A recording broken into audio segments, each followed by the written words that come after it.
الحمد لله رب العالمين والصلاة والسلام على سيد الأنبياء والمرسلين أما بعد بسم الله الرحمن الرحيم الذين كفروا وصدوا عن سبيل الله أضل أعمالهم والذين آمنوا وعملوا الصالحات وآمنوا بما نزل على محمد وهو الحق من ربهم كفر عنهم سيئاتهم وأصلح بالهم ذلك بأن الذين كفروا اتبعوا الباطل وأن الذين آمنوا اتبعوا الحق من ربهم كذلك يضرب الله للناس أمثالهم فإذا لقيتم الذين كفروا فضرب الرقاب حتى إذا أثخنتموهم فشدوا الوثاق فإما منا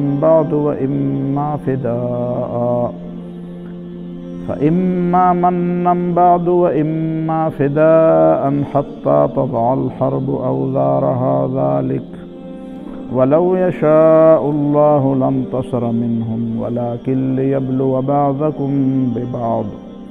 والذين قتلوا في سبيل الله فلن يضل أعمالهم سيهديهم ويصلح بالهم ويدخلهم الجنة عرفها لهم. دا سورة محمد دیتا سورة القتال وی دا جنگ سورت دا دے ابتدائی آیاتنا ما اولستل اول دا دے آیاتنا ترجمہ واورے بسم اللہ الرحمن الرحیم شروعکم خالص پا امداد دا نم دا اللہ چا دیر زیاد مہربان او ہمیشہ مہربان دے. الذين كفروا وصدوا عن سبيل الله اغا خلق چی کافر دی او خلق بندی دا اللہ دا لارنا دا اللہ دا دیننا نو اضل اعمالهم اللہ تعالی دا دی عملون خطا کری دا دغی عملون پا نتیجہ کے بدی منزل تاون رسی. والذین آمنوا وعملوا الصالحات اغا خلق چی ایمان روڑو نیک عملون اکڑو وآمنوا بما نزل على محمد او ایمان راوڑو پاغ سبانے چی نازل شو پا محمد صلی اللہ علیہ وسلم باندے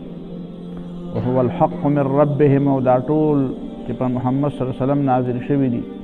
دا درید رب دا طرفنا حق دی. وکفر عنهم سیئاتهم اللہ تعالی با معاف کی دی تردی گناہنا واصلح بالهم او دا دی حالت بخکی. دا د کافرانو خلاف دا خبره چې وشوه چې د دې عملونه برباد دي نو دا ولې برباد دي؟ ذلك بأن الذين كفروا اتبعوا الباطل دا عملونه ځکه برباد دي چې کوم کافران دي دی په باطل پسې ورپسې دي. وأن الذين آمنوا اتبعوا الحق او مؤمنان خو په حق پسې ورپسې دي من ربهم چې د دې د رب د طرف نه راغی. كذلك يضرب الله للناس امثالهم همدا سے اللہ تعالی خلق تداغی حالتون اخکارا کئی چې د مومن حالت او کیفیت دا دے او د کافر کیفیت دا دے. دا دوزان لڈلی دی مومنان او کافران د یو عملونا اغا دا اللہ تعالی پا نسبان قدر او قیمت لري او د بل عمل دا اللہ پا نسبان برباد دے اس قدر او قیمت نہ لري. سمر لوی عمل منو اس قدر قیمت نہ لري. دا عمل قیمت دا عقیدے پا بنیاد بانے قیمت لري چی عقیدہ نہیں بیا عمل قیمت نہ لري. نو بیا بتاسو خامخا چی دو ڈلے نو یو ڈلے با دا بلی ڈلے مقابلہ کئی نو فوراً پسی وی فَإِذَا لَقِيتُمُ الَّذِينَ كَفَرُوا چی کل تاسو کافرانو سر مخامخ شے پا جنگ کی نو فَضَرْبَ الرِّقَابِ نو سٹو نوال شروع کے فَضَرْبَ الرِّقَابِ دا دا عربی پا دی اسلوب بانے پا دی علم بلاغت چی سوک پوئی گنا دا دی جملے نخوان دا غستیش فضرب الرقاب چی مخامخ شے نو پا مخا سٹو نو ہے. مطلب صرف سٹ وال ندی مطلب دا سے دے چی دا سے گزار کوئے چی گزار بان سڑے ختمی گی اسی تخنول مکوئے هسې خپله وسله خپله ګولۍ مه ضایع کوئ، خپل قوت مه ضایع کوئ. اردو کې چې ورته کاری ضرب وایي، داسې ګزار کوئ چې هغه سړی ختموي یې، هسې زرګونډ کوي یې نه، هسې زخمي کوي یې نه، بلکې ختموي یې. داسې ګزار کوئ. خپل قوت، خپل وخت او خپل اسلحه دا مه خرابوئ، ضایع کوئ مه، بې ځایه ګزار مه کوئ، د مطلب ګزار کوئ. حتی اذا اسخنتموهم، هغې پورې دا ګزارونه کوئ وجنې چې دا ځمکه پې خړوب کړي. اسخنتموهم، اسخان چې ښه پوره خلک ته مړه کړي، د یو کس، د دوو کسو، د اتیاو کسو، د سلو کسو په مرګ باندې دې ته اسخان نه وایي. اسخنتموهم چې ځمکه پې اوبه کړي. نو فشدوا الوثاق، نو بیا چې کوم قیدیان تړی نو ښه کلک کلک یې وتړئ. شدوا الوثاق، داسې مه تړئ چې هسې سس پسې تړئ، ښه مضبوط یې وتړئ. چې ویې تړئ نو فاما منا بعد، بیا به د دې نه وروستو کتی کېږي چې بیا به په احسان کوئ د دې نه وروستو. ښه سلوک به ورسره کوئ، ډوډۍ به وله ورکوئ، چای به وله ورکوئ، د ناستې ځای به وله ورکوئ، وهی به یې نه، بېعزته کوئ به یې نه. داسې به نه کوئ چې لاس پې ته پرې کوئ، سترګې تې وباسئ، نه. منم بعد، احسان که په قید کې وي ښه سلوک ورسره وکړئ، سړیتوب سلوک، د انسانیت سلوک ورسره وکړئ. او که پرېږدئ نو پرېښودل هم پکې شامل. و اما فداء، او یا دا چې د هغې په بدل کې د څه شي په بدل کې بیا خلاص کړئ، پیسې ته والی نو خلاصې کړئ، یا د هغه په بدل کې ستاسو قیدیان دي د کافرانو سره، نو کافران دي هغوی را آزاد کړي او ته ورته دا ورپرېږده. دا به بیا وروستو خبره کېږي، خو اول یې خو ښه کلک وتړه. او دا تړل او دا به د کومې پورې جاري؟ دا خبرې به وي حتی تضع الحرب اوزارها ذلک، چې دا اوس چې کوم ګرم جنگ روان دی، چې د دې ګرم جنگ سوړ شي. هسې جنگ او جهاد خو به د قیامته پورې جاري، خو د دې خو فیزونه دي، د دې خو مرحلې. دا کومه مرحله چې اوس ګرمه روانه ده، نو دا مرحله سر ته ورسي او خبره په یو شي باندې منتجه شي او نتیجه ورکړي چې لکه زه اوس دا جنگ، دا مرحله ختمه شوه، نو د هغې پورې دا تړل جاري وساتي. د هغې نه پس به بیا خبره کېږي. ولو یشاء الله لانتصر منهم، نو دا سوال را پیدا کېده چې یا الله پاک دا جنګونه خو ډېر ګران کار دی، دا خو کور هم پاتې کېږي او سړی پکې زخمي کېږي او دا شړې او دا په دې شړو کې خوبونه او په دې غرونو او سمو کې دا ګرځېدل او دا پیاده او دا لوږې او دا تندې او دا زخمونه او دا شوګیرې او دا ډېر ګران کار. نو خدای پاک رسې هوا به دې پرې راوستې وي او رسې ابابیل به دې پرې راوستې وي او توتکري او داسې مرغۍ به دې پرې راوستې وي او دا کافر به دې ټول تباه کړي وي. نو الله تعالی وایي چې دا خو ته ما د دې دپاره نه، دا باندې غذا پر کړې، ته د کافرې کونډې کا، دا خو زه په خپله هم کولی شم. دا خو تا زه ازمیم پر خپله خبره کې، ته رښتیا وایې که دروغ وایې. نو دا الله تعالی ته څه ګرانه نه وه چې دا کافران یې ختم کړي وي، دا پیدا کړي مغه دي او دا اختیار او دا ازادي موله الله تعالی وایي ما ورکړې ده. نو تا ته دا نه وایم چې زه نشم ختمولی، یا نعوذ بالله من ذلک، ما ته پکې څه مسله ده، نو تا ته ځکه وایم چې هله ورشه پې او ته وله دا کافرې وله کونډې که. نه دا خو زه ته عزم یم. ولو یشاء الله لانتصر منهم، که الله تعالی غوښتی په خپله، نو د دې نه به یې په خپله بدل اخیستی وی. دا خو د الله تعالی یو کون ته کلمه د کون ته پکې هم ضرورت نشته. دا کون خو موږ په دې پوهېږو نه، په د دې نه علاوه بله خبره پوهېږو نه. خو د الله تعالی اراده ده چې داسې شه نو بس شي به. نو چې الله تعالی اراده وکړي ټول مسلمانان شي، به دا روسیان او دا امریکایان او دا یهودیان او دا هندوان او دا انګا بنګا به ټولې کلمې وایي او تا نه به ښې کلمې اوږدې اوږدې وایي. داسې خبره نه ده. ولکن لیبلو بعضکم ببعض، الله تعالی تاسو په هغې ازمي او هغې په تاسو ازمي. دا د الله تعالی د دنیا الله تعالی د ازمایش او د امتحان دپاره پیدا کړې ده. تا یو ډېره لویه دعوه کړې ده، اوس ته ازمي چې ته په څونه اوبو کې. په دې پېښور کې وایي چېرته د 47 په زمانه کې زموږ د مشرانو به خبره کوله، ویل ده چېرته چې پاکستان په حق کې جلسه وه، نو هغه انګریزان پولیس پرې راغله، چې راغله په نو یو سړی پکې اشاره کړو، بس هغه به داسې ساده غونډه کې وتښتېده به نه، نو بس هغه باندې را شروع کړو لاټي چارج، نو ډبه وې. نو هغه ورته ویل ظالمانو ما ولې وهئ؟ نو ته چې څنګه دې ته په جلوس کې روان وې، پاکستان زنده باد دې وې، ته څنګه نه غربو؟ نو د پاکستان زنده باد څه مطلب دی؟ نو به بیخ دی وځي چې ته د مطلب نه خبر نه ولې زنده باد خو ټول خلکو زنده باد نو زموږ په جذبه کې عالم ما زنده باد او د دې داسې زاره چې ته مالک مراکه زړه د زنده باد نه خبره مو د مرده باد نه خبره نو هغه د شوق نه زنده باد ویل د خدای پاک دا معلومه چې چا د شوق نه دا کلمه ویله ده که پرشتیا ویله ده چې خلکو کلمه ویله بدم پکې ویله کنه دا نه ده چې کلمه وي ولكن ليبلو بعضكم ببعض الله تعالی تاسو زنه په زنه باندې ازمي والذين قتلوا في سبيل الله او کوم خلک چې اوجلې شي د الله په دین د الله په لار کې د الله په لار کې اوجلې شي دا ټول لار د خدای پاک دا وایي په اوسره عالم د فیضون دا ټول لار د خدای نه و نو دا ما جهاد وکړو دا غزال عالم دلته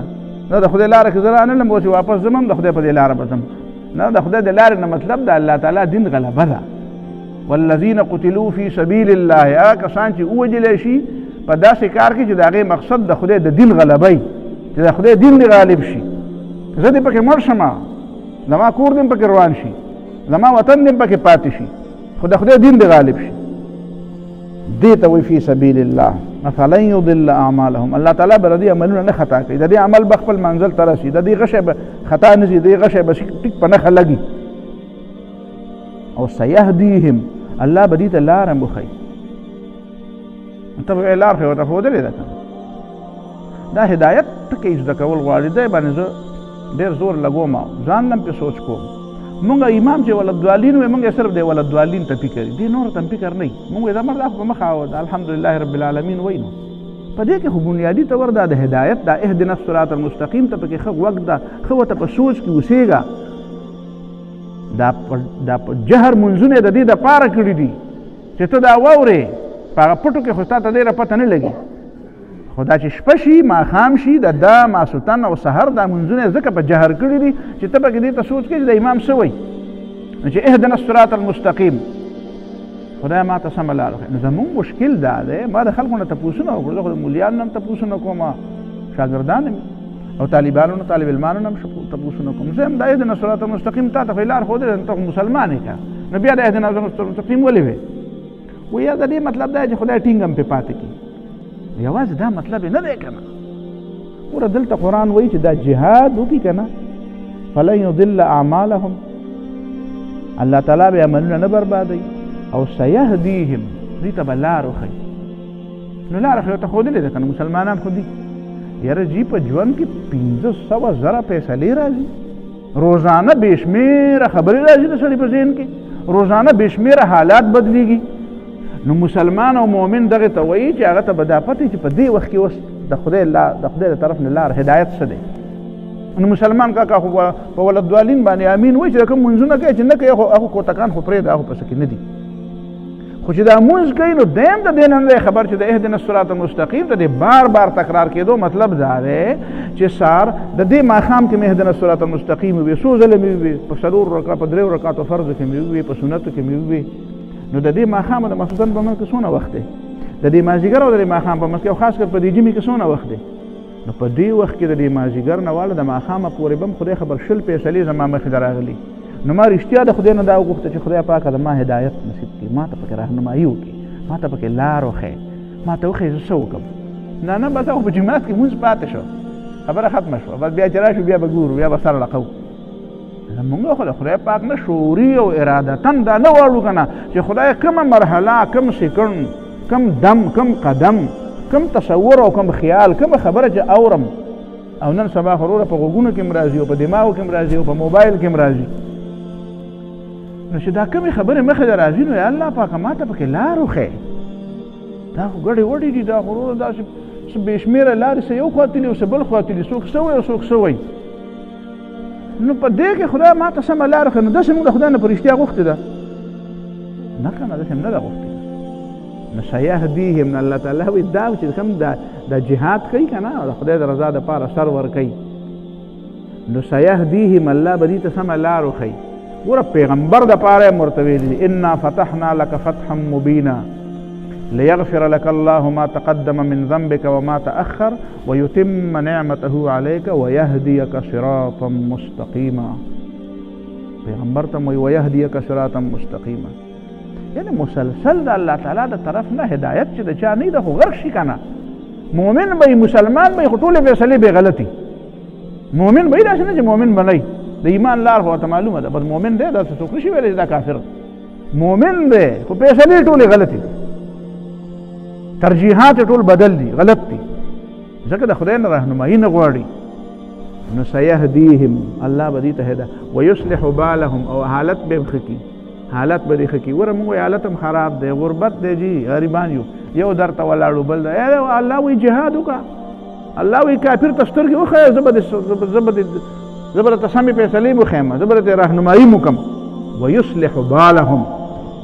دنیا کې به حالت خکم عزتمن بشه روب به قائم په دنیا کې دنیا برته د عزت په نظر باندې ګوري خلق به پس کې حسابي خلق به خبره له وزن ور کوي دنیا کې به عزت په څوک څه فیصله کوي نو تابه پکې مراولي تا ته به چې تاسو راي دا ستارای ته بغوت دي دا د دنیا خبرې او ورپسې بیا سوي ويدخلهم الجنه دا خو د دنیا خبرې شو ګوره سيهديهم په دنیا کې به صحیح فیصله کوي ويصلح بالهم حالت به خشي اجتماعي حالت به خشي د غربت او د بیزته او د یو بل د غریوانو د شکول د دینه براوزي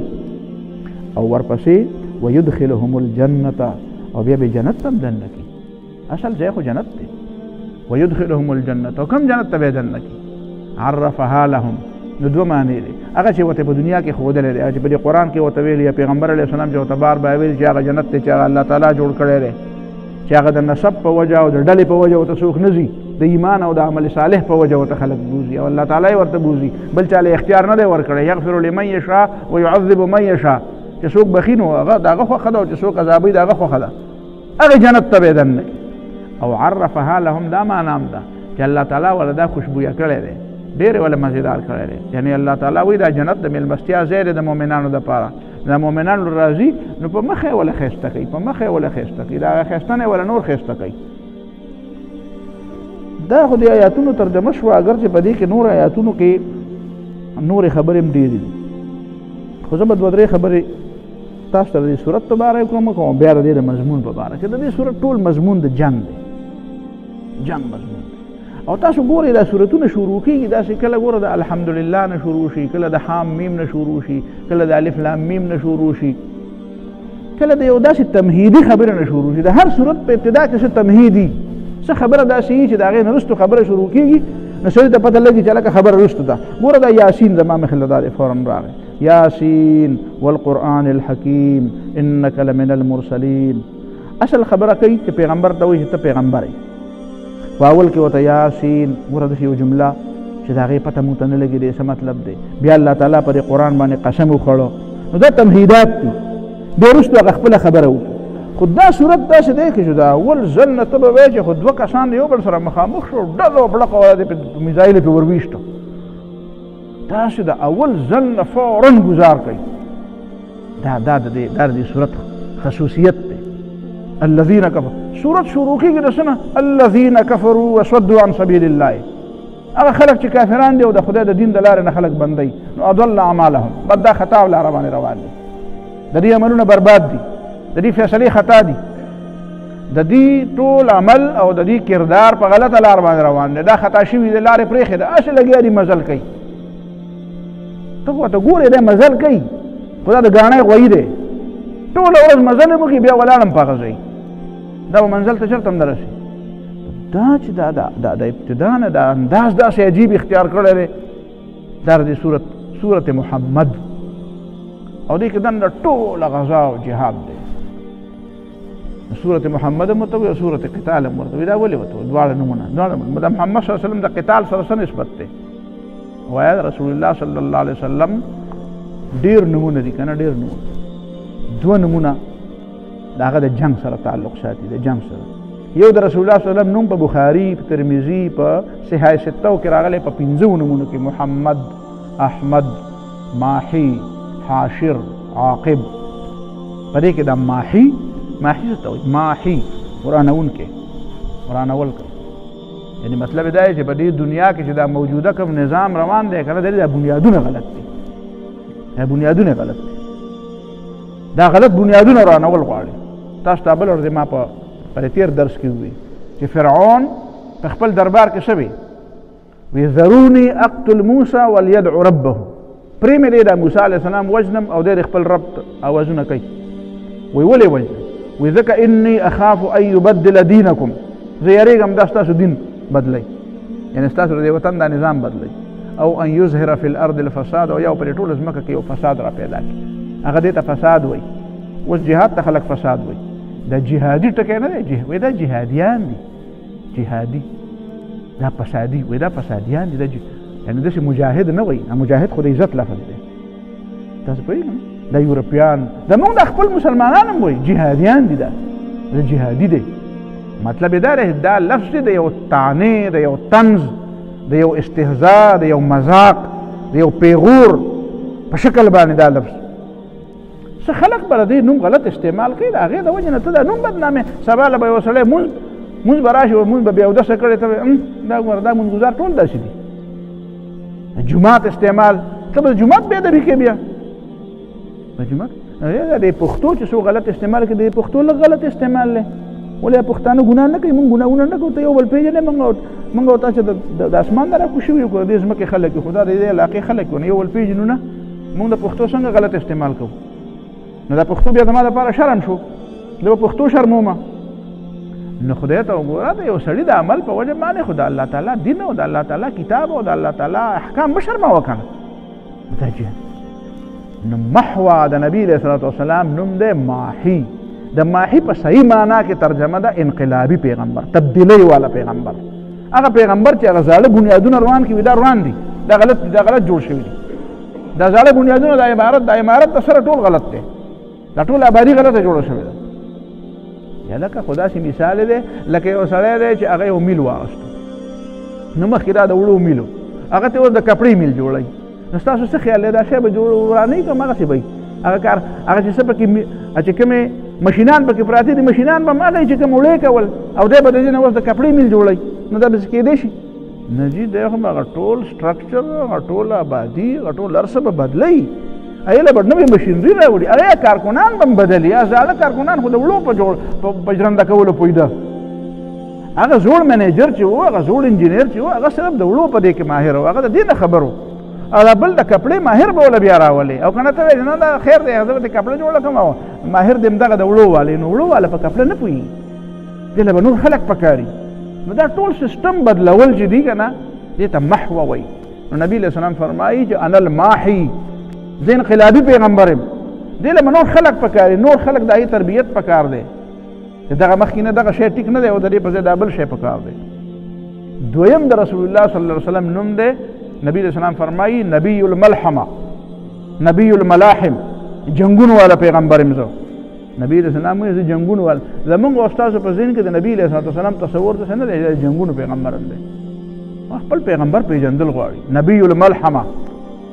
قرآن چې د کوم پیغمبرانو تذکره کړې ده څومره پیغمبرانو تذکره کړې ده پای کې داسې یو پیغمبر نشته دی چې هغه دشمن چیلنج کړی نه یا هغه هغوی نه چیلنج کړي د هغه د چا سره مقابله نه راغلی ګوره داود علیه السلام او سلیمان علیه السلام د بني اسرائیلو په تاریخ کې حکمرانان پیغمبران حکومتونه خو داود علیه السلام په باره کې د سورت بقره کې په دې درې پارې په اخره کې وایي که نه څه وایي الم تر الى الملأ من بني اسرائیل من بعد موسی اذ قالوا لنبي لهم ابعث لنا ملكا نقاتل في سبيل الله بني اسرائیل راغله خپل پیغمبر ته وی چې ته خو کمزوری میدان کې نشي جنګېدی موږ له یو سړی مقرر کړه چې د هغه په قیادت کې موږ وجنګي او بیا د هغې نه خبره شروع شوه الله تعالی ورته وی چې ان الله قد بعث لكم طالوت ملکا پیغمبر ورته وی چې الله تعالی د طالوت حکمران مقرر په هغې باندې خبرې وشوې خو بهرحال خلک لاړ او جنګ وکړو په هغه جنګ کې یو کس و نو څنګه وایي چې ولما برزوا لجالوت وجنوده چې کله دې جالوت او د هغه لښکر ته ورښکاره شو نو قالوا ربنا افرغ علینا صبرا وی خدای پاکه صبر را باندې راتوی کې او قدمونه مضبوط کړي او په کافرانو راله مدد راکړي نو فهزموهم باذن الله چې کله په میدان کې دا دعا وکړه په میدان کې دا د میدان دعا ده میدان دعا چې میدان ته ګوره ولما برزوا لجالوت وجنوده چې کله ورته ورپډاګ شو میدان ته ورغی نو هلته یې وی چې ربنا د جنګ د میدان هغه دعا مونږ ټولې دعاګانې تاسې په جوماتونو کې غواړو یا په کور کې په بلستن کې غواړو لږه دوا خو هلته مونږ که نه پیغمبر علیه السلام چې څنګه په هغه بدر کې دوا غوښتې وه یو ځل خو د خدای دپاره داسې دوا هم چېرته وغواړه که نه دا د پیغمبر سنت نه دي نو چې هغلته میدان ته ور مخامخ شو نو ربنا افرغ علینا صبرا، خدای پاک صبر را باندې راتوي کې، وثبت اقدامنا او قدمونه متکلک کې، وانصرنا علی القوم الكافرین. نو الله تعالی بیا وایي چې فهزموهم باذن الله، بد الله تعالی په اجازه ته او د الله تعالی په اذن او په حکم ولا شکست ورکړو. شکست به بیا د الله تعالی په حکم کې لاوي، ته میدان ته صرف ورځې. نو بیا څه چلو شو؟ وقتل داوود جالوت، او داوود لګېدو جالوت یې مړ کړو. داود علیه السلام ولګېدو، داود علیه السلام په هغه کې جوان کشر هلک و،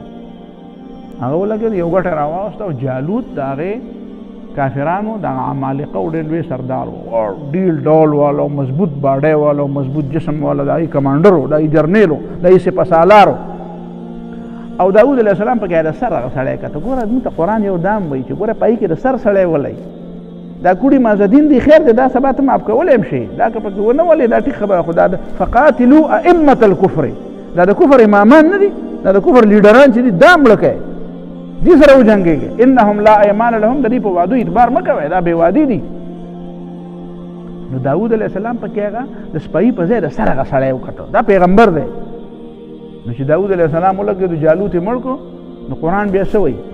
وآتاه الله الملك والحكمة وعلمه مما يشاء. ان الله تعالی داود علیه السلام له حکومت هم ورکو، پوهه هم ولا ورکړه، او چې نور الله تعالی څه غوښتو هغه هم ولا ورکړو. دا ولا کله ورکړه چې کله هغه جالوت مړ کړو، وعلمه مما يشاء. او التم الله تعالی بیا رسو دا خبره کړې ده چې ولولا دفع الله الناس بعضهم ببعض. نو که الله تعالی داسې نه کولی چې دا خلکو دا زور د ځینو خلکو زور د ځینو خلکو په ذریعه ختمولی، نو لفسدت الارض، بیا به دا ځمکه ټوله د فساد نه ډکوي. ولکن الله ذو فضل علی العالمین، لیکن دا د الله تعالی لوی فضل دی پر مخلوق باندې چې پر مسلمانانو جهاد او غزا فرض کړی ده چې تاسو د کافرانو دا زور تاسو مات کړئ. دا ګوره دا د داود علیه السلام، د داود علیه السلام زوی دی، حضرت سلیمان علیه السلام هغه حکمران دی. نو سلیمان علیه السلام جهاد کړی دی. نو وایي ګوره سلیمان علیه السلام په باره کې قرآن څه وایي؟ نو سلیمان علیه السلام باره کې قرآن څه وایي؟ چې اذ عرض علیه بالعشي الصافنات الجیاد، دا د زوال نه بعد چې دا انور واوړېدو که نه، نو دوی د اسونه او دا اسلحې او دا را میدان ته کوي. نو چې دا یې کتلې که نه، بیا یې دا په منډه کوي، نو په منډه یې کړی. نو خلکو دا په ذهن کې به دا خیال راغلی چې یاره دا سلیمان علیه السلام د دې اسونو ته تماشه داسې تماشه کوي، پیغمبر او تماشې. نو الله تعالی د هغه صفایي وکړه، ویې نه دا تماشې نه کوله. فقال رب انی احببت حب الخیر عن ذکر ربی، وی یا الله پاکه تا ته پته ده چې زما د دې اسونو سره مینه ده، نو دا مې په دې وجه مینه ده چې ستا د یاد سره مې مینه ده. عن ذکر ربی، زما ستا د ذکر سره مینه ده. یعنی مطلب دا دی چې د مسلمانانو دا قوت او طاقت دا د الله تعالی په ذکر کې معاون او مددگار دی. نو سلیمان علیه السلام دې ته د ذکر رب نسبت کوي چې دا اسونه چې زما خوښ دي او دا پوجونه او دا تیار خلک مې خوښ دي، نو دا مې د خپل رب د ذکر د وجې نه خوښ دي. په ایمان یې ووایه ما او تا داسې ذکر چېرته تصور کې راغلی، موږ دې ته ذکر وایو، موږ ذکر دغه ته وایو چې په ځان باندې څادر راګور کړه او ګوټ کې کښېنه. نو دغه خو ذکر دی، داسې دی نه منې کوم، نه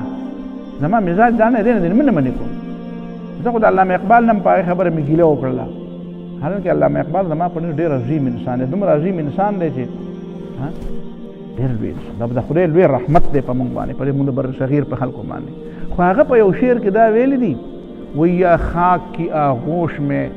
تسبیح و مناجات، یا وسعت افلاک میں تکبیر مسلسل، یہ مذہب مردان حق آگاہ و خدا جو، وہ مذہب ملا و جمادات و نباتات.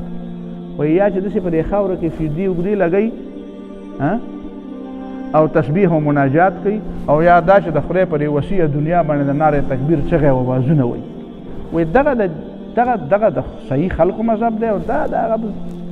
بیکاره خلکو مذهب. زه وایم داسې مه وایه، داسې دا د مقابله مه کوه، دا دواړه یو کار دی. زما رایه دا ده چې هغه مجاهد دی چې هغه د شپې تسبیح و مناجات هم خدای ته کوي، چې کم مجاهد چې د هغه سر په تسبیحاتو کې هغه اوښکې په سجده کې نه تلې، هغه مجاهد به جهاد به وکړي او جهاد به وشي، خو هغه ته به یې دومره فایده نه وي څومره فایده چې به هغه مجاهد ته د جهادي چې هغه د ودرېدو په وخت کې ګوره پرې مانځه کې سجده هم ده او پرې مانځه کې قیام هم دی. که ته دا ووایې چې یاره د قیام او د قیدې او د سجدې مقابله ده، نو دا تصور غلط دی. د سجدې او د قیام مقابله مه کوه، خو د هغې د دواړو وختونه ووایه چې هلکه د ودرېدو وخت دی نو ودرېږه، او چې د سجدې وخت دی نو سجده کوه. د سجدې په وخت کې ودرېږه مه، او د ودرېدو په وخت کې سجده مه کوه. څنګه چې علامه اقبال وایي، هغه وایي که نه، وہی کسی شوخ نے یہ مصرع لکھ دیا محراب مسجد پر، یہ ناداں گر گئے سجدے میں جب وقت قیام آیا. وہی دا څنګه سادهګان دي، د ودرېدو وخت دی، دا په سجده پرېوته. نو داسې نه وایي، دقه خبره یې مزیداره ده چې د سجدې په وخت کې سجدې لږه او د ودرېدو په وخت کې ودرېږه. زما د خبرې مطلب هم دا دی، زه هم درته دا وایم چې عن ذکر ربي، ذکر دام دی، تهجد کوه، نفلونه کوه، سجدو لم زور ورکه، اوږدې اوږدې سجدې کوه. زه ډېرو بیمارو په علاج ډېرو خلکو ته وایم، زه یم سجدې اوږدې کوه، شل ځله، یویشت ځله پکې تسبیحات وایه، دا تندی او دا پوزه دې په ځمکه ښه جوخ لګوه او اوږدې اوږدې سجدې کوه. ته بیا خوند ته ګوره چې په مزه یې پوه شي چې مونځ څه ته وایي. داسې نه چې یوازې ته ته وایي چې بس هلکه بس هلته پاته ګرځه او بس صرف ډزې زده کړه، صرف کافر وجل زده کړه. نه، سجدې مې زده کړه. چې سجدې دې نه زده کړي نو ستا په جهاد کې به هغه برکت نه وي. او چې ته سجدې زده کړې او هغه نه زده کړې، نو دغه خو بیا غریب په هېڅ کې نه شو، دا غریب په هېڅ کې نه شو چې دی وایي چې بس دا سجدو ته ما پرېږده او ودرېږه ته. نو ته یې په ایمان ووایه چې راشې او نیت وتړې او د څلور رکعته فرض د ماسخوتن او الله اکبر او سیده په سجده پرېوځې، او نه پکې ودرېدلي او نه پکې رکوع او نه پکې سمع الله ولمن حمدی. او چې څو پورې امام وزګار شوی نه او ته په سجده پروت یې او بیا هغه امام سلام وګرځې او ته هم سلام وګرځې، نو ته به هغه ته وایې چې ته خو پکې لا ولاړ وې او ما پکې ټول عمر سجده وکړه، نو زما دا لمونځ نو ستا یو رکعت وشو، یو رکعت وشو، یو دې ونه شو. حالانکه په حدیث کې دا راځي چې په مانځه کې د ټولو نه زیات سړی نږدې الله تعالی ته په کوم وخت کې چې کله دی په سجده کې،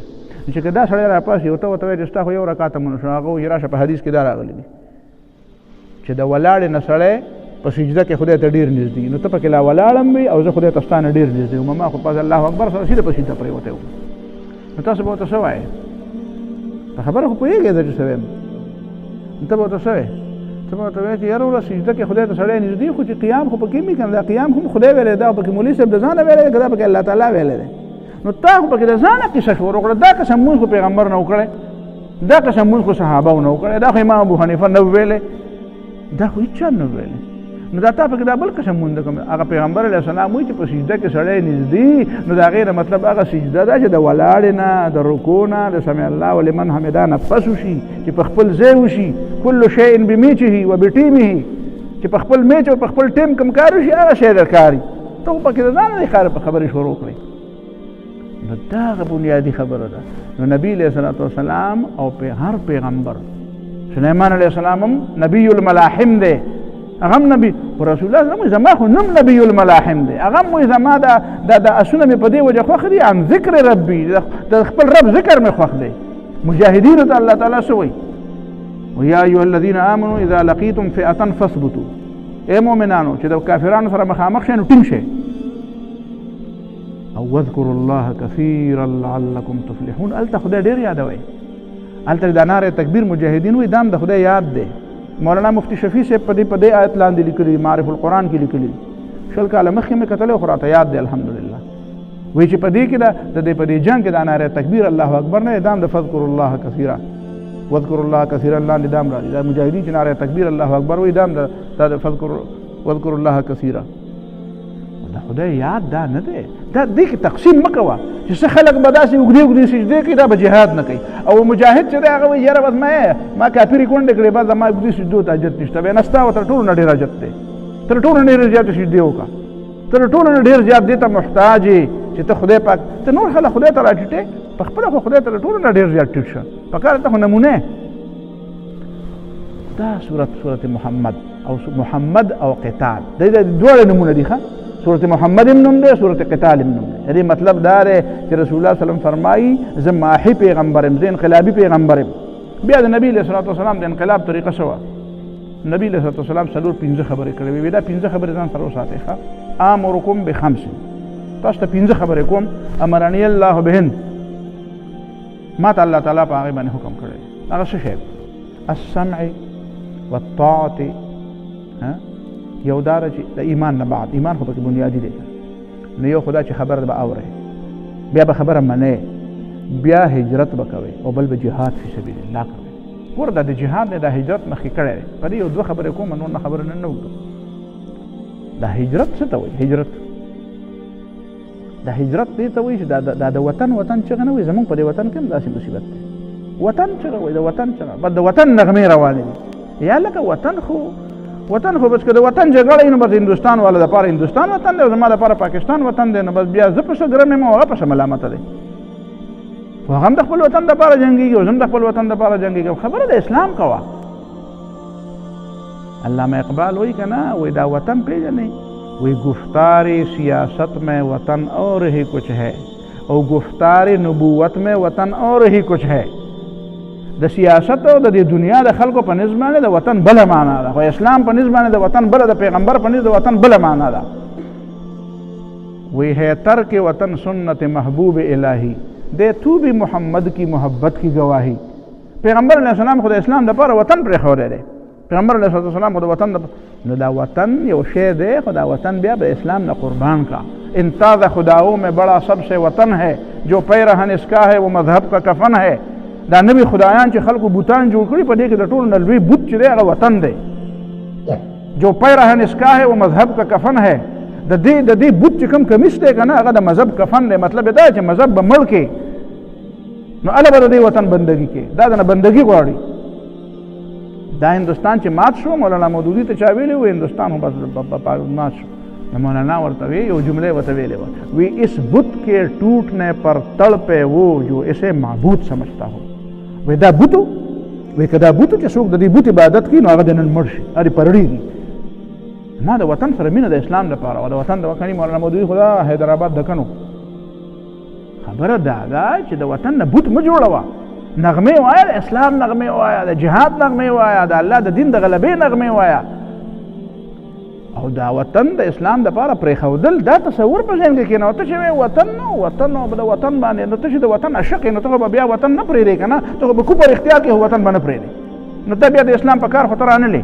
د اسلام په کار خو به ته هله راځې چې ته وایې چې ځان هم نه پېژنم د اسلام په مقابله کې ژبه هم نه پېژنم وطن هم نه پېژنم بچی هم نه پېژنم پلار هم نه پېژنم نیکه هم نه پېژنم قل ان کان آباؤکم و ابناؤکم پلار او بچی نه پېژنم د اسلام په مقابله کې د جهاد په مقابله کې نو دا مهرباني به وکړي چې دا نغمې به دې لږې بدلې کړي دا قوم د تربیت وکړه لږ دا د وطن نغمې په ځای د اسلام نغمې وایه د اسلام نغمې د اسلام ترانې ورته وایه ته ګورې نه دنیا ټوله بدله ده دنیا اسلام طرف سره افغانستان مجاهدین و روسیان داسې په پوځ نه نیولي میلو په شانې ګډوي دا ولې نن د هندوستان ټرمپ د هندوستان په حق کې خبره نشي کولی دا ولې نشي کولی دا په دې واقعه کې چې وشوه خبره کولی شي ځکه چې هغه وایي چې خبره کوم نو هلته خو مجاهدینو زرا ګیر کړی مړ زما خو ځان له پیتې له لوښی نه مومم یا لږ لږ په دې خبره ځان پوه کړه دا اسرائیل صرف د هغې د انډیا صرف اسرائیل په شا یې ټپوي دا تاسو ته پته په دې لږ ځان پوه کړئ دا خبره ډېره زیاته اهمه ده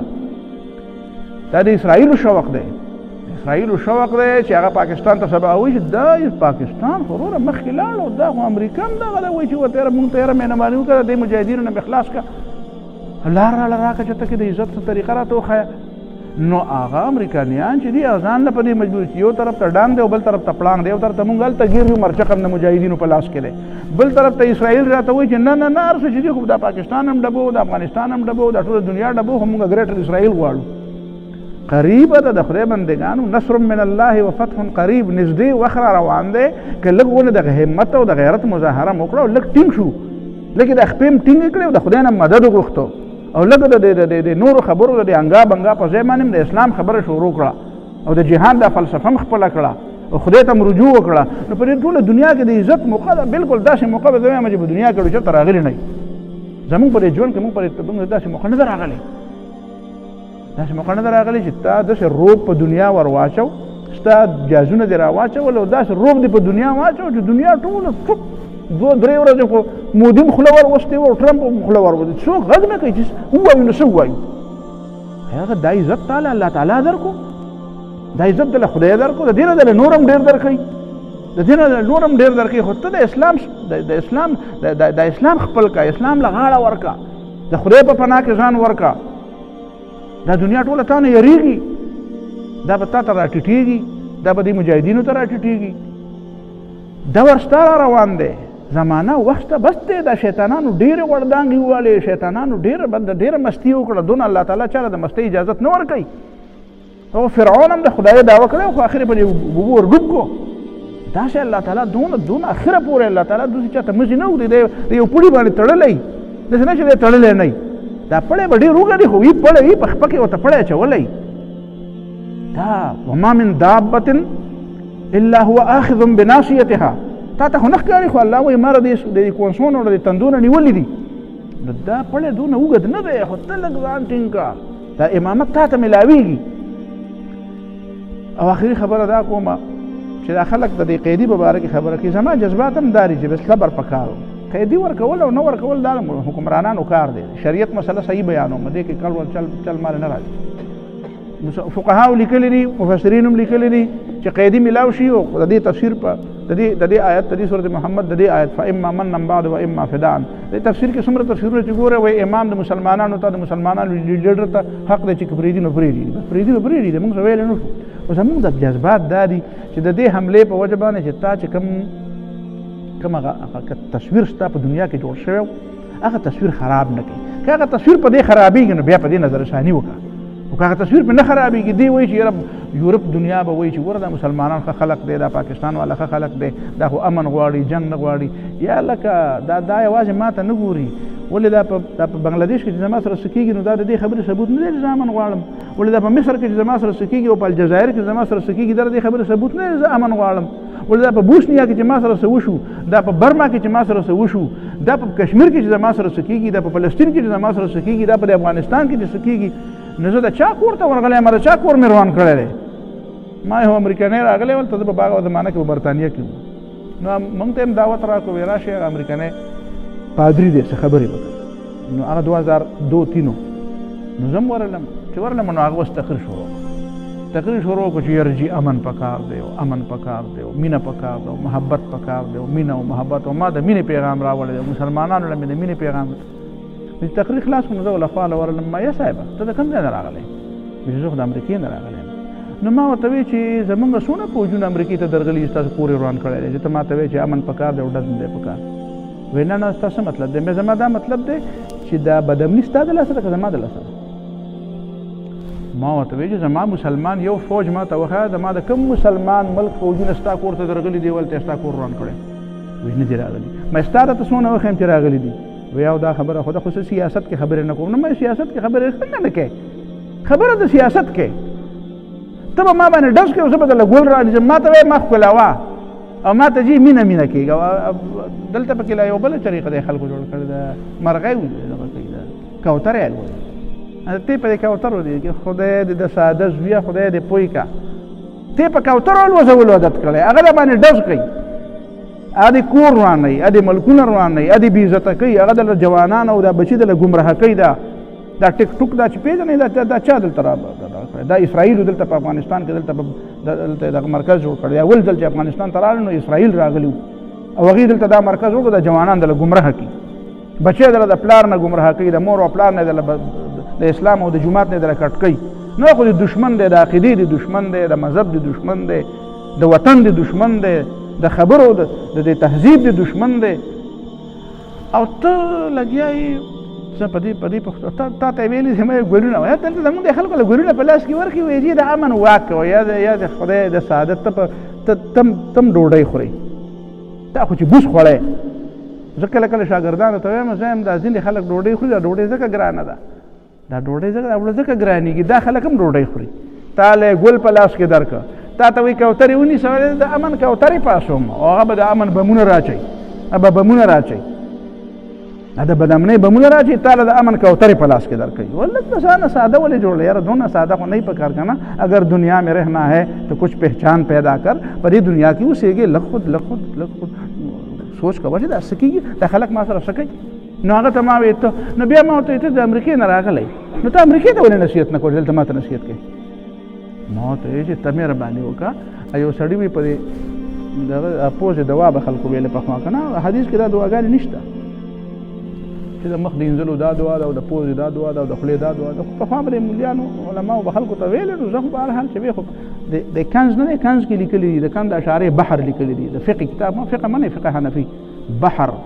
البحر الرائق شرح د کنز الدقائق، کنز د فقه کتاب دی، هغې کې لیکلي دي چې دا یو لاس له او بل لاس له چې دا لاس یمځي او دعا وایي چې اللهم اعطني کتابي بیمیني ولا تعطيني کتابي بشمالي، چې پوزې ته اوبه اچوي نو خدای پاکه مال اللهم ارحني رایحة الجنه، خدای پرې پوزه مې د جنت. نو یو سړي په استنجا کې وایي چې اللهم ارحني رایحة الجنه، نو هغه بل ورپورې وخاندل، نو هغه به یې خاندې راپسله خو ځای مې خطا کړی، نو شیخ مې ټیک ویلی دی، نو ګوره ځای به نه خطا کوې، ځای به نه خطا کوې. نو ما هغه ته وایي چې ته خو لګیا ته امریکې ته ولې دلته راتلې، خدای دې تا پوهې کتاب هغې ته نصیحت کړی وی چې تاسو دا بمونه مه اچوئ په مسلمانانو باندې، او ما ته ته دا نصیحت کول غواړې چې زه به په تا بم در اچوم، ته به په ما باندې بم را اچوې، زه به تا ښکلوم. ته ما پېژنې، ته مسلمان پېژنې، ته خو اول مسلمان وپېژنه چې مسلمان به ټیک ته سادهګان به هم راپکي، خو ټول داسې خورۍ دلې او سادهګان نه دي که نه، ټول داسې نه دي که نه، دې کې خو مسلمانان او دې کې هنران خلک هم شته، دې کې خو مجاهدین هم شته. دا ما ته څه ده بیا وایي یاره جي ته خبرې تیزې کې او ته خو دا کې، نورو ملګرو ما ته وایي دا برطانیه ده، مې برطانیه ده، نو څه چل کوې یاره په ژبه باندې خو څوک پابندي نه شي لګولی، ته په ژبه پابندي، زه به خبرې هم نه کوم، خبرې خو به زه کوم. خبره دا ده چې مونږ ته دا وایي یاره جي امن پکار دی، زه دا نه وایم چې دا ځای د ابینن دی که څه شی دی، دا دی وله نه ورکوي، وردی کې وله د ده اختیار دی، وردی کې وله، خو کم از کم لږ دی خو وپرړی که نه، لږ خو د مسلمانانو پې لږ خو لږ یخ که که نه مړه، لږ خو اړم په یخ که که نه، ولې دا قوم داسې جذباتي شوی او په جذباتو کې راغلي دي او ټول داسې یو په پیج باندې ولاړ دي، هغه هندوان یو بل راکاږي، یو ورته وایي خدای دې غر که تا د وډونو دپاره دا چل وکړو، بل وایي دا چل دې وکړو، وایي ته د سړي زوی نه یې، بل ته وایي ته د سړي، هغه په منځ کې تباه برباد دي. د هغې د دې تباهۍ نه لږه فایده واله، لږه مزه ترې واله، مونږ له ته هم لږه موقع راکړه چې مونږ ته هم لږه مزه والو. هندوستان چې دی د دې دپاره زه وایم افسوس دا دی چې زمونږ په دې چې دا طیب اردوګان په دې پاکستان کې وی که نه، او دا 2 میاشتې خو ډېر لږ وخت دی، خو چې کال 2 تېر نه وی او دا هندوستان په 10 ټوکړو کې تقسیم نه وی نو ماله بد نوم کېده. لیډر غواړي، لیډر. هلته په هره صوبه کې تحریک دی د ازادۍ، سیکان را پاسېدلي دي، ګوره سیکانو دا ویلي دي په اسمبلۍ کې، هلته یو تقریر کړی وی که چا په پاکستان ډز وکړو وایي دا به زموږ دښمني وي، ځکه زموږ بابا هلته پیدا شوی، ګورو نانک بابا یې دلته پیدا شوی و که نه، وایي زموږ بابا هلته پیدا شوی، وایي پاکستان خو زموږ د بابا وطن دی، وایي که چا پې ډز وکړو وایي موږ د هغې خلاف. د هغوی عالمي تنظیم دی خالستان والا، هغې ویلي دي خپلو کسانو ته ویلي، سیکانو ته، فوجیانو ته چې په هندوستان کې کوم فوجیان سیکان دي هغې ته یې ویلي دي، وایي چې که چا درته ووایي چې په پاکستان ډز وکړي، په پاکستان به ډز نه کوي، الټا به په هغه سړي ډز کوئ. یا لکه دا دومره موقع خدای پاک تعالی درکړې، دا موقع نه فایده والا، دې موقع نه مزه هم والا، دې نه فایده هم والا، دا موقع دا بلکل تیاره طبیع ته ده، به ډوډۍ پې ورچول غواړي. نو زما دا مطلب دی چې د مونږ مونږ خو خولې وړې دي، د مونږ خبرې خو څوک اوري نه. مصیبت دا دی چې علم نوم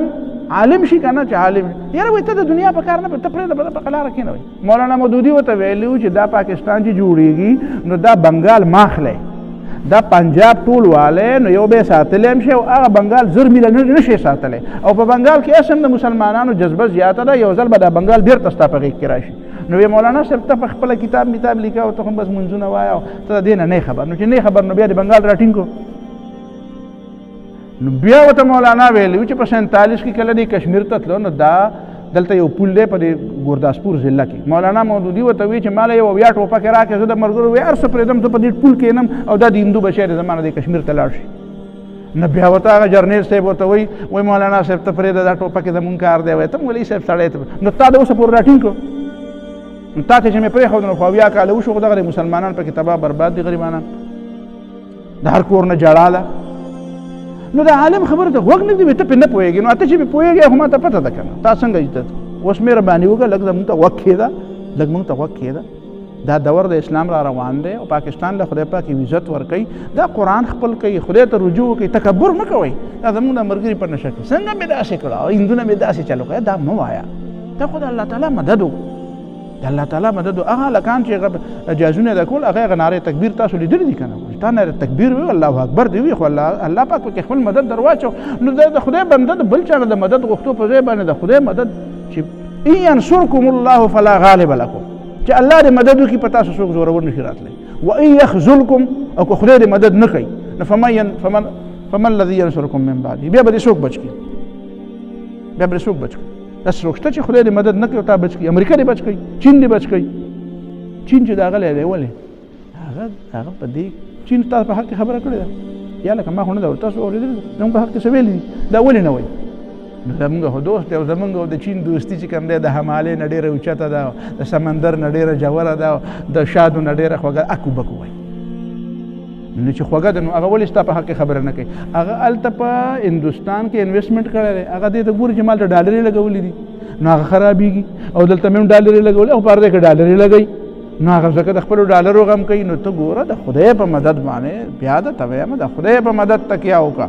د الله تعالی په غېږه کې ځان ورکړه، د الله تعالی په پناه کې ځان ورکړه، الله ته رجوع وکړه او د اسلام علمبردار شه، بیا ګوره چې الله تعالی دې مدد کوي که نه کوي. واخر دعوانا